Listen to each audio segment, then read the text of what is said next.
Imagine coming home after a long shift in the emergency room. You're tired, your body aches, and all you want is a quiet evening to yourself. That was Susan Kuhnhausen on September 2006, a 51-year-old ER nurse in Portland, Oregon. She returned home, saw a note from her husband saying he had gone to the beach, and thought everything was normal. But nothing could have prepared her for what was waiting inside. As she walked toward her bedroom, a man jumped out from behind the door, a stranger wielding a claw hammer.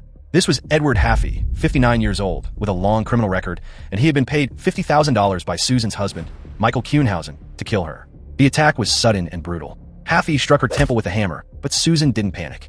Her decades of experience in the ER and her training gave her instincts and strength she needed to survive. Susan tackled Haffey, pushed him against the wall, and in that moment he said something chilling: "You're strong." That's when it became clear this wasn't a burglary. He had come to kill her. Adrenaline surged. She wrestled the hammer away, struck him a few times, and demanded to know who sent him.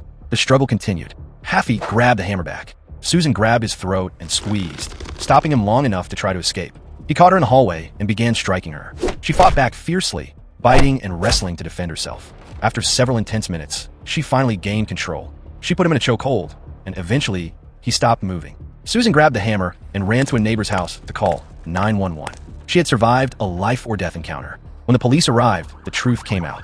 Michael Kuhnhausen had orchestrated the murder-for-hire plot. He went into hiding, but was arrested a week later. Susan filed for divorce and changed her last name to Walters. In court, she faced her husband and held up photographs of her injuries, asking, "Do I look okay?"